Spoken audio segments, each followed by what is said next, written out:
Hello, everyone. Welcome to the very first episode of Bullying Blues. So, what is Bullying Blues about? Well, we discuss mental health and bullying and all the positive and negative effects that these topics have. And with us tonight is Miss Nadine. All right. So first off, thank you so much for having me here in your podcast. My Josh, I am so pleasure. excited to yes, I am so excited to talk about this important topic that we have. Since you, Miss Nadine, are a professional at the Department of Psychology, how prevalent do you think is bullying in schools today? And has it changed over time? Bullying is basically when someone repeatedly uses their power, okay? Whether it's in physical form or in social status or even not right now, it's in digital influence, okay? To hurt or control someone else. And one or some of the implications of this is being intentional, okay, hurtful or harmful to the other person. And this usually happens for more than one occasion. So that is bullying, okay? So if we're going to digest how it has evolved over time, well, bullying is, when it comes to prevalence, it has been there ever since the world began, right? I think, no, everything began with this, greed for power, proving that I am better than you, then I am better than everyone else. So bullying has been there ever since. But before, when we talk about bullying, it's more of, physical, like fighting, boys fighting at the backyard or in school setting, right? But now, it has changed from face to face. We also experience bullying in different places or in different platforms. Like for today, one of the most prevalent place where we see bullying is in the internet. Okay, where it's hard to see who the person or who the bully is. You see, and most of the time, these are experienced by the young kids. Okay, the young generation. Wow, yeah, that is. I'm glad you told our dear audiences what the meaning of bullying is, because I really think na there are times when we get lost on what bullying is. Mm-hmm. If I recall, there was this time in my life where I was teased by a person, or well, Mm-hmm. ignoring me. They were being a very mean person. Mhm, And mhm, I told that to my parent, and then my dad was like, "Oh, that's not bullying. The real bullying is like this and that." So it's really mhm, we're mhm, again being more aware on what bullying actually is. Kasi mhm, bullying isn't just physical; it's also mental. mhm. It's really Yes. a repetitive thing of showing that you're better than that person, that you Mhm, show how superior you are, basically, mhm, in a mhm. very negative way. In some instances, or for some people, they experience bullying at home. They may experience that at the very comforts of their home through cyberbullying. For some, it's even with their friends at school or even outside of school. So, bullying is really everywhere. Yes, I think I believe it's hard to compartmentalize the experience of bullying to just one specific place. Okay, just like I just want to add here, based on our data here in the Philippines, okay, in 2019, there was a study that they found Philippines is one of the countries, okay, with a high rate of bullying. So I just want to highlight how important this conversation is, okay, that we're having. This is not just a Great. one person experience, it is an experience that we commonly have. Not just the kids, even adults. We experience this, but this is most commonly seen and reported in schools. Are there any Mhm. strategies or policies that schools implement to mitigate bullying? Mm-hmm, mm-hmm. Well, I think before we go to school, it's also important to recognize how our country has been working on this. No. Okay. Yes, because nationwide we have already implemented the Anti-Bullying Act, right?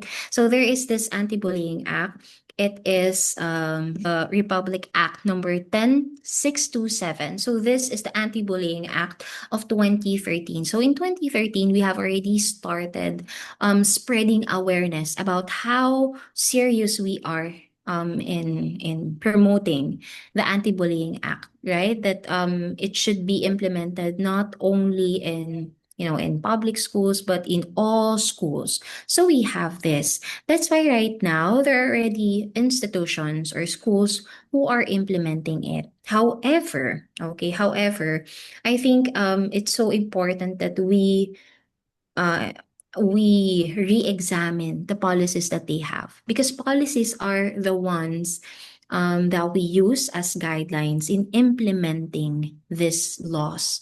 Okay. In some schools, like in Salle Lipa, we have implemented this, and we are closely working with the guidance office in monitoring students who experience this. We take report seriously, like when there are students who report experiences of bullying inside the class.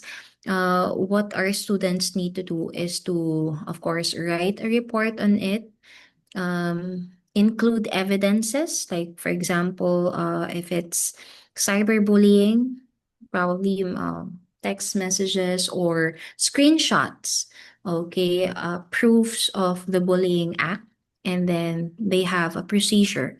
Okay, it undergoes procedure until it and we don't just do it with the guidance office. We also collaborate with the parents.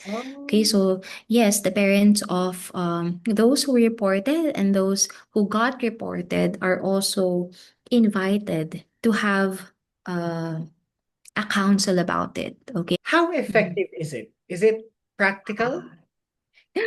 Good question. All right. So though I shared about all these things, some parts of it are still, a work in progress.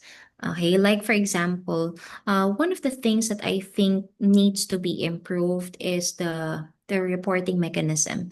Okay. When it comes to reporting mechanism, there are some students who have difficulty doing the report. Why? First of all, it's a bit tedious. Right? To gather all the evidences and to make a write up of the report, you have to do all those things. That's part of the process. So some of them, they see it as, parang ang haba ng proseso. Sige, wag na lang. Baka, hindi ko na lang papansinin, or siguro, kung nakausap na ni teacher, okay na yon. So some of them, they just brush it off. Okay? So I think it's so important that we also provide a space where they can report anonymously, and it can be more accessible to students, because right now, I think one of the things that discourages the students is, the long process that they also undergo, and um, being identified after reporting. So when you're identified as someone who report a bullying case, you also have this tendency of being, of feeling awkward with the person that you reported, right? Because when you get reported, you don't I mean, you still get to go to school eh. Oh, yeah. Nagkikita pa rin kayo. So there's this awkwardness between you and the other person. So when True. it's anonymous and more accessible, I think the students will be more encouraged to do it, especially those who are, those who are emotionally and mentally weak to do it. Because most of the time, right? Most of the time, let's admit it, those who get bullied, they don't have much strength and courage to do it, to counter. True. True. One thing that they also need to improve is providing trainings for the students to increase their empathy, right? Not just True. to those identified bullies, but to all students, to be more inclusive, to be more appreciative of each other's uniqueness. Oh, that is true, teacher. If I may ask, Mhm, mhm. what holds these students back from reporting it? They don't know that help is really available. I think, okay? I believe it's one area that we still need to highlight, especially to those people who are on the receiving end of this service, right? Of this protection. That's why even if there are, yeah, there are talks, there are seminars about anti-bullying, but it is not much strengthened. I think instead of saying that these are the things that might happen to you when you bully, okay, we can also highlight what are the things that can happen if we become more appreciative and empathic, like what you mentioned earlier. That's one area that we need to strengthen. Okay, so that we can also let these people know that yeah, help is there, help is available, and at the same time, um, it's okay to speak up. You're right po na we shouldn't just teach kung anong mangyayari sa'yo, but we also teach empathy, kindness. And I think it's also Mm-hmm. important to teach din talaga kung what to do when a child gets bullied and what the child should do Mm-hmm. when they Mm-hmm. get bullied. Kasi it's also Mm-hmm. important to not just teach the next generation, but also to teach the generation now on what to do when someone gets bullied.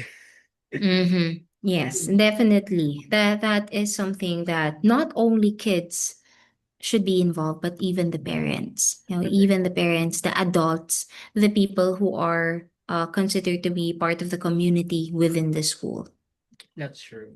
I think it's Mm-hmm. also imperative na parents and older people should also understand na they're also part of the way, part of the reason why Yes. society is the way it is right now. So Mm-hmm. really stop bullying. We all have to step up and really, ano talaga, really advocate for mental health, really Mm-hmm. understand each other and be kind one another. So Mm-hmm. audience, now that you know what to do and what not to do, I hope na when you get bullied, I hope that you all don't be afraid to report. And if you're scared, I hope that you'll find actual really good hotlines or any place to find. Remember, having people by your side is really important. So yeah, this is the end of Bullying Blues episode 1, and I'll see you again next time. Bye everyone. Bye.